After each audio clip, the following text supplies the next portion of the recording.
Boa noite, Renato. Aloysio Lima, Rádio Assunção, ao vivo. Estava na sua mente essa derrota hoje aqui de 5-0? Boa noite. Se estivesse na minha mente, não tinha saído do CT. Não, claro que não. O que não estava na minha mente era ficar com um jogador a menos aos 5 minutos. Isso é que não estava na minha mente. E isso, obviamente, desequilibra completamente as coisas. Depois, a história do jogo é até ao 2-0 há a expulsão, há um gol de bola parada numa falta lateral e depois há a reação da nossa parte, onde nós, por vários e vários momentos, não se percebeu muito bem quem é que estava com 10 e quem é que estava com 11. Há uma reação boa, temos duas boas oportunidades de golo, inclusive uma de bola parada do Tinga. Jogámos com menos um, fomos corajosos, não nos escondemos lá atrás e depois o 2-0 acaba por afastar um bocadinho a nossa equipa de uma possível recuperação. É um golpe anímico forte um bocadinho antes do intervalo. Vamos para o intervalo, tentamos corrigir algumas coisas, tentamos mostrar aos jogadores que poderíamos ainda conseguir qualquer coisa no jogo. Eles têm que acreditar nisso, têm que se superar, são momentos de superação, mas quando tu em 5 golos sofres 3 golos de bola parada e são estes golos de bola parada que te fazem afastar depois no resultado, fica muito difícil. O jogo já era difícil 11 contra 11, só que eu estava à espera que fosse difícil para os dois. Ficando com um jogador a menos logo aos 5 minutos é quase um milagre poder fazer muito melhor. Tinha duas opções: colocar a equipa toda lá atrás e perder por 1-0. Nós não estamos nessa situação. Tentámos ficar em 4-3-2, com 3 médios ali e com 2 homens na frente rápidos para agredir algum possível contra-ataque, sabendo que o Botafogo ia ter mais bola e se ia se expor mais. Essa foi a minha forma de ver o jogo, porque nós não estamos em condições de poupar resultados. Nós estávamos a perder. A nossa decisão foi exatamente essa: ser sempre com bola, podermos sempre agredir o adversário e tentarmos sempre chegar ao golo adversário, como nós chegámos várias vezes até ao 2-0. A partir daí, o resultado vai-se avolumando e o jogo acaba por perder sentido e deixa de ter história. Ô Renato, boa noite. Orcélio Pereira, Rádio Cidade, Rádio Clube. Bom, não adianta agora procurar culpados, porque o jogo já acabou, o Fortaleza levou uma doidinha, né? Levou uma sacola de 5 gols, Sim. Isso é fato. E resta, eu não vou nem contar a 16ª rodada, que é contra o Atlético, que não aconteceu. Deve acontecer, evidentemente. Mas coloquemos aqui 19 jogos que restam, segundo turno do campeonato. 57 pontos. Você terá, obrigatoriamente, de fazer a metade dos pontos de 57. Só assim o Fortaleza escapará. Como é que é trabalhar em cima dessa pressão? É igual exatamente quando eu cheguei, é igual exatamente antes deste jogo, só com mais uma jornada feita. Não mudou nada na nossa posição, infelizmente, e temos que olhar jogo a jogo. Não há outra forma de sair desta situação. Eu não posso estar a olhar para a jornada 30 ou faltando 20 jornadas ou 25, quando eu tenho que me preocupar é com o próximo jogo. O próximo jogo será de Libertadores e depois o próximo jogo será com o Fluminense fora. Sair desta situação só tem 2 caminhos. O prático, que é trabalhar, olhar para esta derrota tirando as suas ilações e lições, mas que não pode ser uma derrota porque é típica na questão da superioridade numérica do adversário e que não pode influenciar ou não deve influenciar aquilo que estamos a fazer para trás. Os 4 jogos bons que tínhamos vindo a fazer para trás. É um jogo atípico, aconteceu, já é passado, já não pode influenciar o que aí vem, já não vamos alterar este. O que temos que alterar é o jogo com o Fluminense, olhar para ele, jogo a jogo do campeonato. É a única forma de reverter esta situação. Trabalhar e olhar jogo a jogo, não temos outra.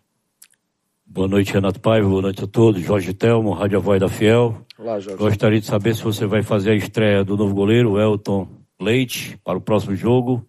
E quantos jogadores ainda você vai pedir para poder solucionar o problema junto com todos que estão aqui do Fortaleza? Boa noite. Olha, ainda não sei, porque acabámos de sair deste jogo, ainda não sei se irei estrear o Elton Leite ou não. A questão dos jogadores, depois, eu acho que não pode ser uma derrota em que aos 5 minutos tu ficas com menos um jogador, que pode definir se agora vêm mais jogadores ou vêm menos jogadores. Não é isso. É a análise que nós temos desde que chegámos. Temos 4 jogos feitos de qualidade. Temos este jogo que podia ter sido de qualidade, mas que aos 5 minutos mudou. E não pode ser isso que me vai fazer alterar se vou pedir agora mais jogadores do que tinha pensado. Não, o estudo está feito, está planificado, temos reunido muito sobre isso. Já chegou o Elton, possivelmente poderá chegar mais um ou outro jogador, mas também não é agora política de terra queimada em função deste resultado, porque eu também olho para o elenco e vejo que o elenco tem qualidade. Portanto, é por aí, ok? Paiva, boa noite. Fernanda Alves, do Sistema Verdes Mares. O Fortaleza agora tem um confronto contra o Vélez pela Libertadores e você não estava na primeira etapa da equipe. Volta agora, depois de 2 meses, volta a focar na competição internacional. Teve um primeiro tempo, uma primeira etapa irregular, na verdade. E aí, como é que fica essa expectativa para esse mata-mata, pensando que pode haver uma virada de chave, o Fortaleza, de forma inédita, conseguir uma vaga para as quartas de final, e por que a saída do Matheus Pereira? Isso porque ele é um atleta que vem sendo muito elogiado, de fato, jogando muito. A gente queria entender se foi algo que o atleta sentiu ou se foi uma mudança estratégica. Boa noite, Fernanda. O que não pode acontecer, ou o que não deve acontecer, é o que aconteceu aqui hoje influenciar o jogo de terça-feira. Essa foi a mensagem que eu já deixei aos jogadores. Pelo detalhe, pelo atípico que foi, pelo resultado, é complicado, é fazer o luto durante esta noite para dormir, porque amanhã temos treino às 5 da tarde e terça-feira já temos um jogo super importante e crucial para a história do Fortaleza, como bem disse. Portanto, esta equipa já demonstrou ter uma fortaleza psicológica nos jogos em que reagiu, em que foi atrás, em que está a trabalhar para sair da situação, e os últimos 4 jogos são claramente demonstração disso. Olhar para este jogo, repito, de forma atípica, e que este jogo, se este jogo tiver influência de alguma forma em termos motivacionais e psicológicos no próximo jogo do Vélez, já estamos a perder o próximo jogo. Portanto, vedar isto, fechar a gaveta e olhar para uma competição diferente e para um jogo diferente. Só isto. Em relação ao Mateus, infelizmente, sentiu ali algo na coxa e eu, para não agravar, tive que o tirar. Possivelmente não o terei para terça-feira também, porque era uma moléstia que ele já vinha tendo. Ele praticamente não treinou durante a semana. Nós tentámos, pela importância deste jogo, ele quis. Nós também entendemos, e a parte médica também entendeu, que ele poderia jogar. Acabou por sentir e, portanto, obviamente, eu tive que o tirar por isso. Paiva, tudo bem? Aqui à sua frente. Boa noite, Eduardo Trovão, do Futebolês. Olá, Eduardo. Queria que você falasse um pouquinho do Gustavo Mancha, o que dá para dizer ali. Teve um pouco de imprudência, teve um pouco de azar também, ele parece que toca na bola antes. E você falou sobre não levar esse resultado para terça-feira. Qual foi o papo no vestiário dos jogadores? A sua participação, você falou que não pode de jeito nenhum levar para terça, mas como é que fica o clima logo após um jogo desse? Obrigado. Olha, Eduardo, a coisa que eu não gosto é de... Quando o jogador tem uma trajetória, e o Mancha, antes de eu chegar, construiu uma trajetória importante aqui no Fortaleza, em especial esta temporada, o que eu não posso é apagar o que ele fez para trás num erro de precipitação / juventude / a vontade de não querer perder a bola. Eu tenho que valorizar isto tudo. É um lance em que ele adianta a bola e depois vai tentar corrigir, mostrando muita vontade de não querer perder a bola e ao mesmo tempo alguma impetuosidade. Ele toca primeiro na bola, a partir daí é o critério. É muito importante que ele, como jovem, e isto faz parte do crescimento dos jovens, não conheço nenhum jovem que não tenha feito imprudências nos seus inícios das carreiras, seja defesas, seja avançados, seja posição goleiros, seja o que for. As imprudências vão aparecer. Agora o que o Mancha tem que fazer é perceber o que é que aconteceu, tirar as suas ilações, aprender com o erro. Curiosamente, quando eu estava no Botafogo, num jogo de Libertadores, também aconteceu a mesma coisa. O Jair, num lance em que adianta a bola, o lance é perfeitamente parecido, só que o Jair não toca na bola, e aqui o Mancha toca, e o Jair acaba por ser expulso aos 20, não foi aos 5, mas foi aos 20, e aí acabámos por ficar com -1 e até ganhar o jogo por 1-0. Mas foi o que eu disse exatamente ao Jair nesse momento. O erro existe, a aprendizagem com o erro e a ilação que tu tiras depois do erro é que é muito importante, ainda mais nos jovens. Ele vai ter jogadores muito experientes ali dentro que o vão ajudar, vai ter um treinador que está habituado a trabalhar com jovens que o vai ajudar, e ele vai ter que olhar o caminho para a frente, e eu não vou crucificar aqui o Mancha porque ele não deu um murro em ninguém, não agrediu ninguém, foi uma situação de jogo, e eu não posso esquecer o que o Mancha tem sido para o Fortaleza desde o início da temporada, não posso ser injusto a esse ponto, ok? Era só essa pergunta, não era? Eles ouviram-me, entenderam a mensagem, é importante que entendam, é obrigatório que entendam, porque já não vão mudar este resultado e o que nós temos que mudar ou influenciar é o resultado do Vélez. Agora temos dois caminhos, ou o influenciamos de forma negativa com o peso deste resultado, ou apagamos isto, aprendendo com os erros, apagamos isto e olhamos para o Vélez como já outro jogo completamente diferente, onde nós pedimos outra vez um Castelão cheio, que nos apoiem, é um jogo diferente e importantíssimo para a história do clube, onde nós precisamos muito dos nossos adeptos, muito da nossa torcida. Esse apoio que hoje começou muito bem e que eu entendo que o resultado, obviamente, eles não são de ferro, são uma torcida fantástica, muito boa, mas não é de ferro, o resultado vai avolumando e a descrença deles é normal que tome conta deles durante o jogo. Para além disso, terça-feira, a equipa com a torcida juntos aqui para jogar um jogo importantíssimo para a história do clube. Professor, boa noite. Lucas, do show do Portal 18. Professor, eu vou sair do campo. O nome é? Lucas, desculpa. Vou sair do campo, professor, porque durante o ao vivo, de pós-jogo, muitos torcedores estavam revoltados, até lendo na internet, com a expulsão do Mancha e com a jogada do primeiro gol. Não sei se o senhor percebeu, o Bandeira tinha marcado lateral e o Daronco colocou a falta. E você foi conversar com o Daronco foi conversar com você. Não sei se você gosta de falar de arbitragem ou não, mas eu quero te questionar sobre isso.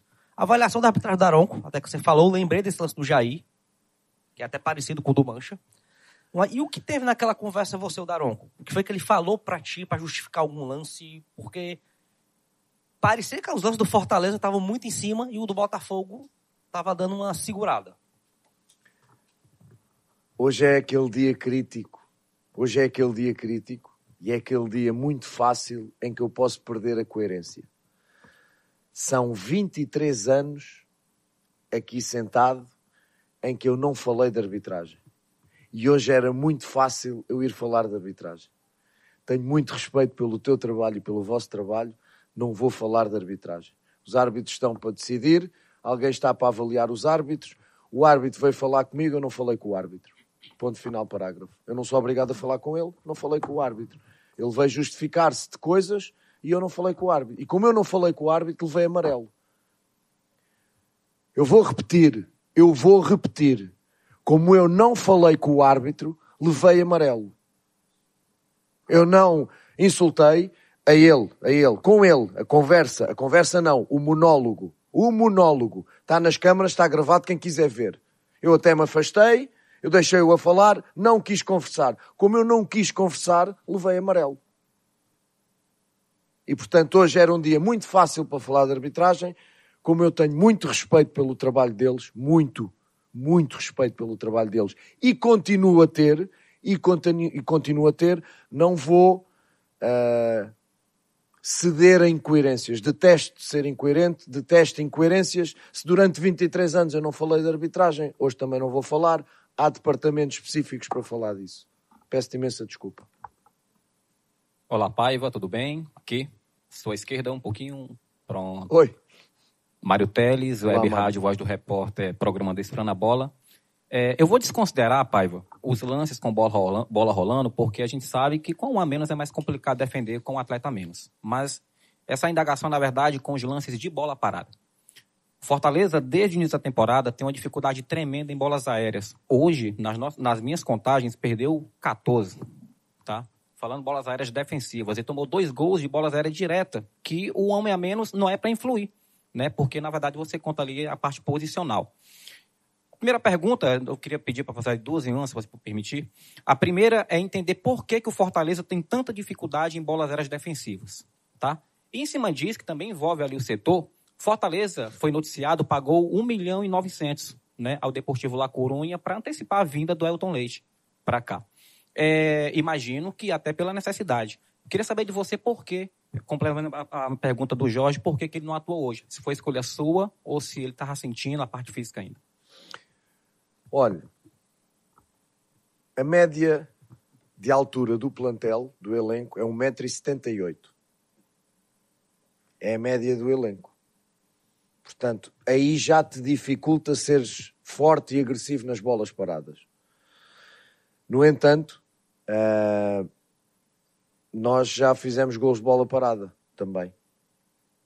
Então, hoje, de facto, foi muito mau. Foi muito mau. E eu tenho aqui duas opções.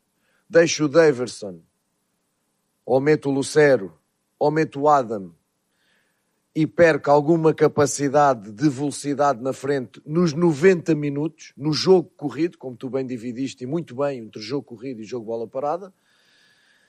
Eu percebo, estou ali, e a conversa com o meu segundo foi exatamente aí.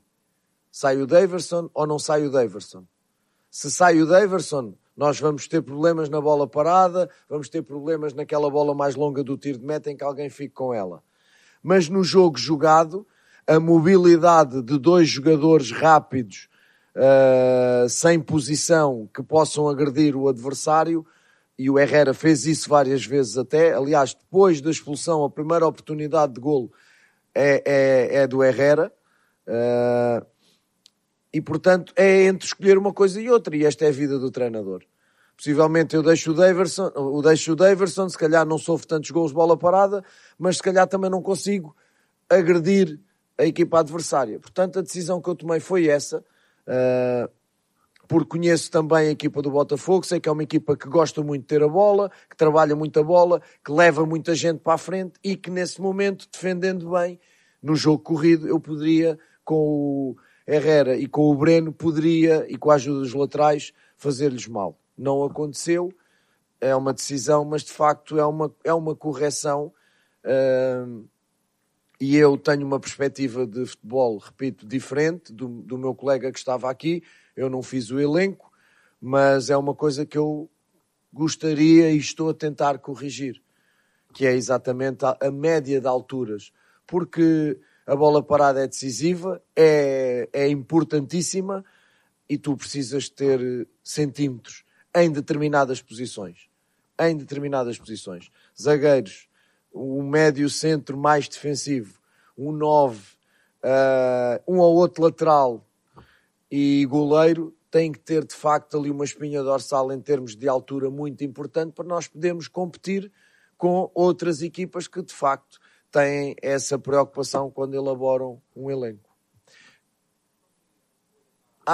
Não, o Elton acabou de chegar, o Elton fez um treino e portanto de facto obviamente foi um pedido meu, perdão, até pela inatividade do João e do Breno, e nós não estamos com tempo nem capacidade para esperar, então nós temos de tomar decisões e decisões urgentes. O Elton é um jogador que eu conheço muito bem do Benfica de Portugal, quis levá-lo para o Bahia, não aconteceu, agora aconteceu, e portanto, mas chegar com um treino e jogar também não me parecia correto, até depois de uma boa exibição do Vinícius com o Corinthians, não nos podemos esquecer disso. E, portanto,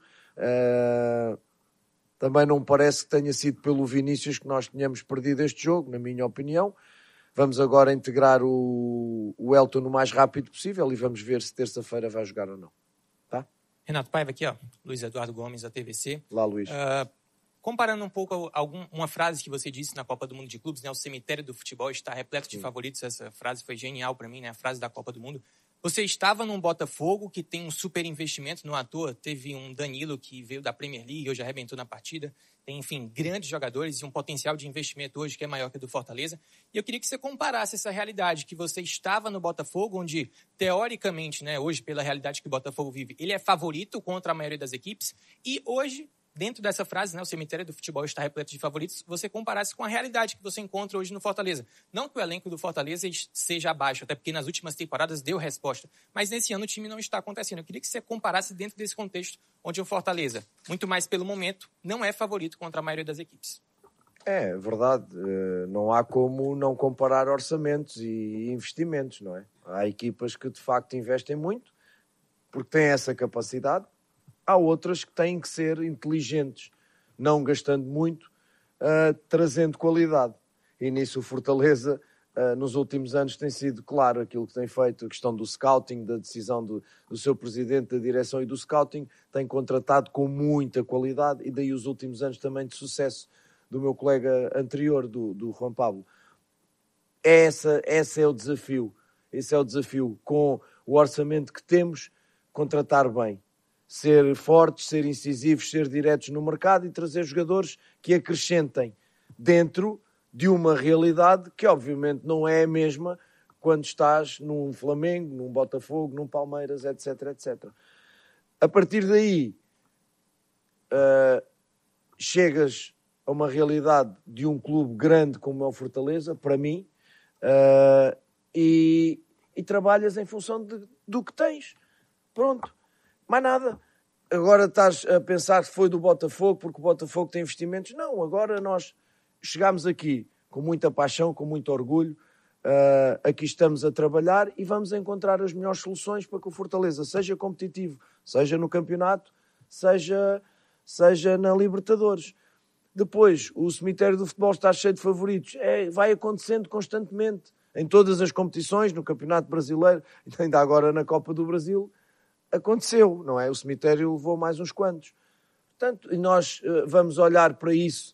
Não, nós vamos olhar jogo a jogo, percebendo o que é a nossa equipa, como joga a nossa equipa, quem está do outro lado. Uma coisa eu tenho a certeza, absoluta. Não sei se íamos ganhar, se íamos perder, se íamos empatar. Mas este jogo hoje, 11 contra 11, era um jogo claramente diferente. Podias até perder por 5-0, como podias ter ganho, como podias ter empatado. Mas o jogo era claramente diferente, muito diferente. E ficou claramente desequilibrado. Num Botafogo que chega a jogar fora, num campo que é difícil, de repente apanha-se com a tranquilidade emocional ter um jogador a mais, aos 5 minutos, não aos 20, não aos 30, não aos 50, aos 5 minutos, as coisas ficaram muito mais fáceis para eles. Só isto. Ô Renato, boa noite. Boa noite. Fred Moura da TV União e da Rede Multi TV. Olá, Fred. Renato, assim, essa é a minha observação olhando o time do Fortaleza, uma fragilidade no setor de marcação, principalmente quando ele joga ali com o Prior, até acho um bom garoto, tem muito futuro pela frente, mas ele defensivamente ali para ajudar no setor de marcação muito, muito frágil, né?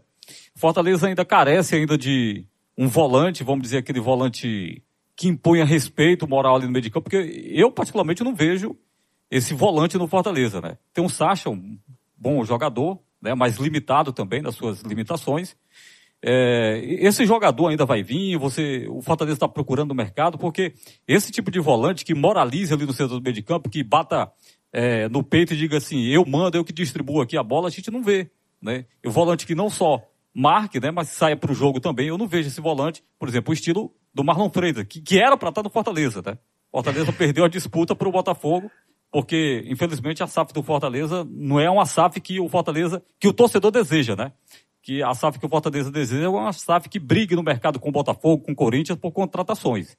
Mas ainda vai vir esse volante para o Fortaleza está no mercado atrás, porque se ficar o Fortaleza ali, naquele meio de campo ali com Prior, muito difícil o Fortaleza ganhar ali na disputa, né? E eu vejo você perdendo a disputa no meio de campo, tem tudo para perder o jogo dentro do Campeonato Brasileiro. O que é que está faltando aí para o Fortaleza trazer esse jogador para resolver esse problema do Fortaleza, pelo menos ali no setor do meio de campo? Porque no ataque, eu vejo o Fortaleza muito forte ali com seus pontas, com o centroavante. O que é que está faltando aí para achar esse cara? Por isso é que nós tentamos jogar, e quando eu cheguei, o meio de campo era o Sacha, o Mateus e o Pochettino. Pochettino mais experiente, com o Lucas, mas agora o meio de campo continua nas questões defensivas. Eu não vejo o jogo muito assim, eu vejo que todos têm que defender, exatamente como diz, e o Lucas tem que crescer nesse aspecto defensivo, como há outros também têm, e como há outros têm que crescer no aspecto ofensivo. Isto é fazer a evolução dos jogadores. Neste momento, nós continuamos com Sacha e com Mateus, ali, quase à frente da defesa, e depois com o Lucas mais ou menos a 10, ou a flutuar ali um bocadinho mais à frente, e depois defendendo em 4-4-2 é o Lucas defende ao lado do 9. E tem corrido bem em alguns jogos. O Lucas fez um jogo, para mim, de grande qualidade contra o Corinthians, por exemplo. De grande qualidade contra o Corinthians. Entrou muito bem no jogo aqui contra o Red Bull. Centralizar a questão no Lucas não me parece respeito, mas não estou muito de acordo. Ele tem as suas deficiências, como é um jovem, e nós estamos a trabalhá-las. Depois, é evidente que o Sacha é aquele que faz o trabalho mais de polvo, mais de roubar bolas, é um trabalho mais ali entre linhas, que tenta mais defensivo, e que tem um Mateus que o ajuda na parte mais ofensiva. Portanto, nós, com os jogadores que temos, encontramos este tipo de trabalho. Com os jogadores que temos, é a forma que nós vemos de distribuir o nosso meio campo. A partir daqui, vamos ver, eu não queria falar de posições, estamos em reuniões constantes para tentar melhorar o elenco. Pode ser que passe por essa posição, pode ser, porque de facto eu estou de acordo. Eu acho que em alguns momentos nós precisamos um bocadinho mais de agressividade defensiva ali no miolo, em especial na questão de recuperar bolas rapidamente. Isso eu estou de acordo, mas essa pergunta, eu entendo, está um bocadinho influenciada pelo resultado de hoje. Pronto, mas nos outros jogos nós não sentimos tanto isso. Talvez no Corinthians um bocadinho depois na segunda parte. Portanto, é uma análise correta. Eu não estou de acordo em parte dela. Não estou de acordo em dizer que o Prior é aquele que é o problema, porque o Prior, se tem algumas lacunas defensivas, tem fortalezas ofensivas, tem qualidade ofensiva. Portanto, nós estamos a trabalhar nesse sentido. Está bem? Boa noite, Paiva. Anderson Azevedo, do Futebolês. Boa noite, Prazer falar com você. Obrigado. Não é a primeira goleada que o Fortaleza sofre no Campeonato Brasileiro. É a segunda por 5-0. Eu torço Fortaleza desde 2000. Terça-feira é um jogo pesado para o Fortaleza. E você chegar num jogo pesado, num momento pesado, não vai ser fácil. Exatamente, para o Vélez também. Aí eu te pergunto, em 2 trabalhos, depois de uma goleada como essa, principalmente da maneira que foi o segundo tempo, como trabalhar essa questão anímica com esses jogadores? Porque, como a gente fala, pode ser uma faca de 2 legumes. Pode tanto fazer bem, como também pode fazer esse time entrar em parafuso em caso de uma nova derrota. Então, eu só espero que esse time tenha a resiliência que você está tendo e demonstrando agora. Porque está calmo, está tranquilo, o time perdeu por 5-0, mas você está explicando, vendo tudo dentro da sua ótica.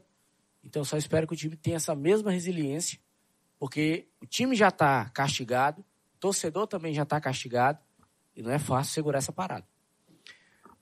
Olha, eu digo sempre, eu tento estar equilibrado nas grandes vitórias e nas grandes derrotas. Isso para mim é claríssimo.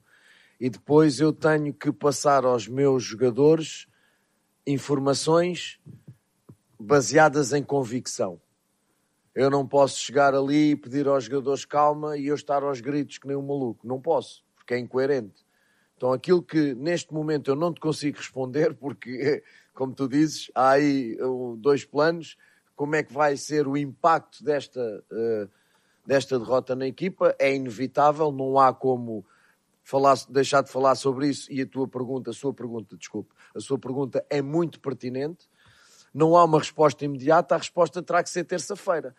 O caminho até terça-feira começou já ali, pelo menos eu tentei começar já ali. Que rapidamente os jogadores, já lhes disse, nem há tempo para um luto de 24 horas, porque já há treino às 5 da tarde. E eu às 5 da tarde quero receber jogadores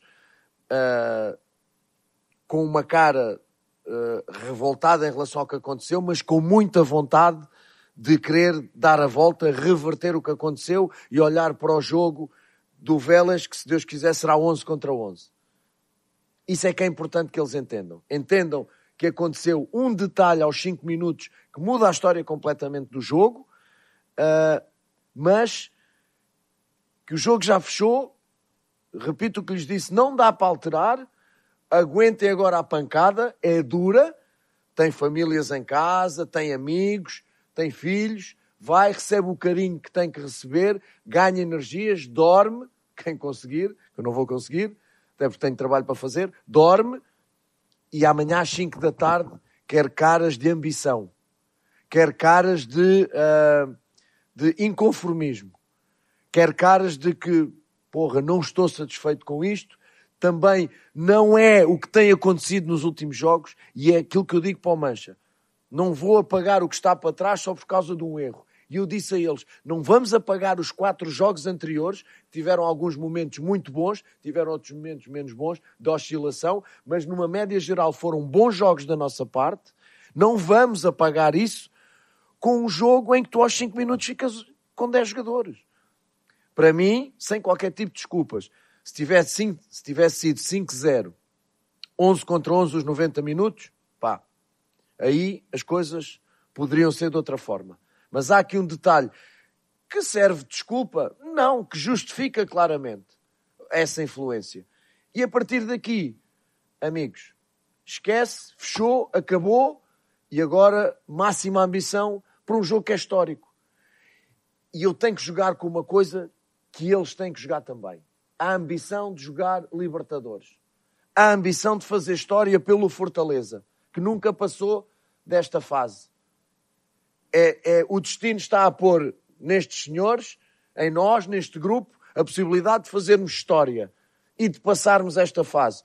Vamos deitar fora por causa do que aconteceu hoje, sábado à noite? Não. São 23 e 23, já não há mais jogo com o Botafogo, acabou. A partir de agora, foi o que eu lhes disse, é começar a ganhar o jogo com o Vélez. Já, imediatamente.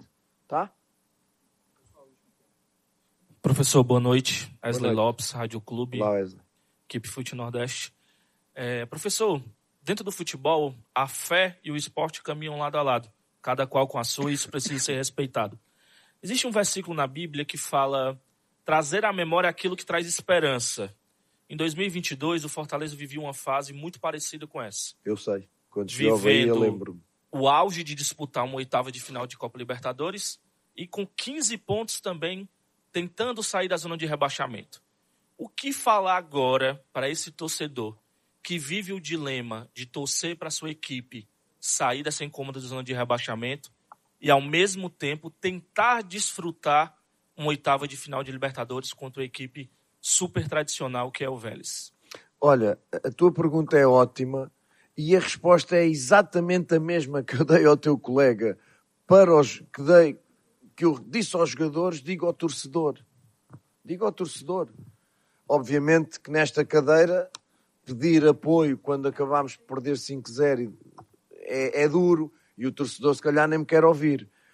Mas só peço ao torcedor, e eu ouvi muita gente ali atrás do banco revoltada com a arbitragem e não com a exibição da equipa, porque a exibição da equipa, até ao 2-0 a equipa teve uma reação e eu ouvi comentários de que não se percebia muito bem quem é que estava com 10 e quem é que estava com 11. A equipa teve coragem, jogou, foi à procura do golo do empate, porque é uma pancada forte ficares com -1 e depois quase a seguir sofres logo o golo. Nem sequer tiveste tempo de te organizar para estar com -1, mas ir à procura de... Começaste logo a perder. Então, aquilo que eu peço ao torcedor é que faça o mesmo. Hoje durma zangado, triste com o resultado, mas o resultado já não vai mudar. O único resultado que pode mudar é o do Vélez. E os jogadores sem a torcida não são nada. Eu percebo bem que a torcida sem o clube a jogar também não é nada. Portanto, há aqui um casamento, uma família que não pode funcionar um sem o outro. Não deve funcionar um sem o outro. E então o que eu volto aqui a pedir é, devido à importância histórica do jogo, que o torcedor faça esse... Não é sacrifício, porque eu sei que isto depois da manhã já passou, porque o que eles querem é voltar a ver o Fortaleza a jogar, que é assim a paixão pelo clube. Então, que venham voltar a ver o Fortaleza a jogar e que, acima de tudo, eles também sejam justos para com os jogadores e que se lembrem dos últimos 4 jogos. Que se lembrem daquilo que a equipa fez, aqui com o Bahia, com o Red Bull, parte do jogo com o Grêmio, não aqueles primeiros 15 minutos, e parte do jogo com o Corinthians. Competimos jogos difíceis, trouxemos outra vez a alegria e a esperança. Eu, pelo menos na rua, a palavra que eu mais ouço dos torcedores é esperança. E eu não quero que a esperança vá embora por causa deste resultado de hoje. Por causa do jogo atípico que foi. É só isso que eu não quero. Que eles tenham esperança, que eles são corajosos, apoiam o clube à morte, e eu espero que eles tenham essa capacidade de superar a dor até amanhã, porque na terça já precisamos muito deles. Os jogadores precisam muito deles na terça-feira, e vamos olhar para este jogo como um momento histórico. Que bom que o torcedor pode dizer: na próxima terça-feira quero ir ao Castelão para começar a ver a primeira página de uma equipa que pode fazer história, que é chegar às quartas de final de uma Libertadores, coisa que nunca aconteceu. Há coisa melhor? Não. E, portanto, é isto que eu espero deles, que é o que eu espero também dos meus jogadores. Mensagem para os jogadores é a mesma para a torcida. Última pergunta. Boa noite, Mister Renato Paiva, Miguel Júnior, Rádio Povo CBN. Miguel, como estás? É uma boa noite diferente hoje. Lamentavelmente, o time toma de 5-0 depois de 19 anos na Arena Castelão. Tinha perdido para o Fluminense em 2006, 5-2, e hoje tomou de 5-0. E foi um jogo diferente.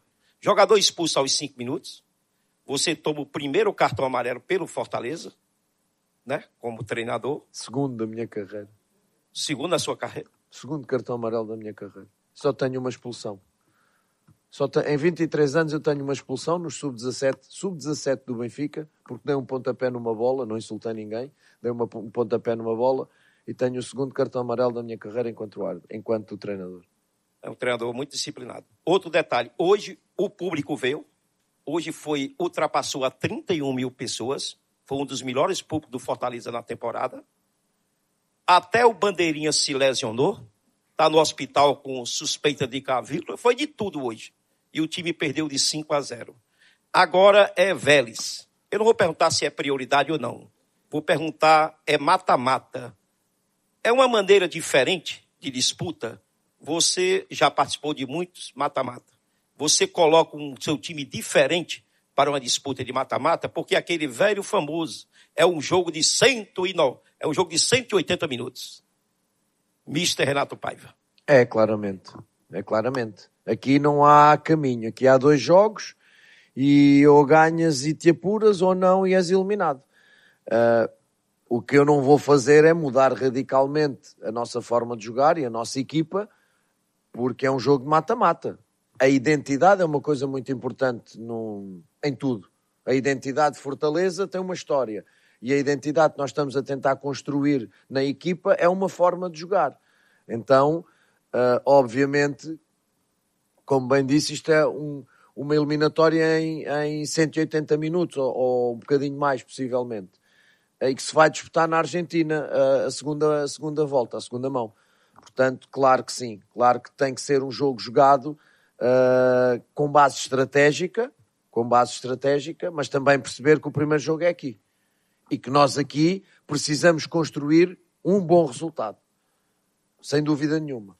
Não jogar à maluca, não jogar à louca, mas precisamos construir um bom resultado. E para isso, repito, precisamos de uma equipa que não traga nem 1 centímetro do que se passou na terça-feira do que se passou hoje, deixe tudo fora, e que a torcida é exatamente a mesma coisa.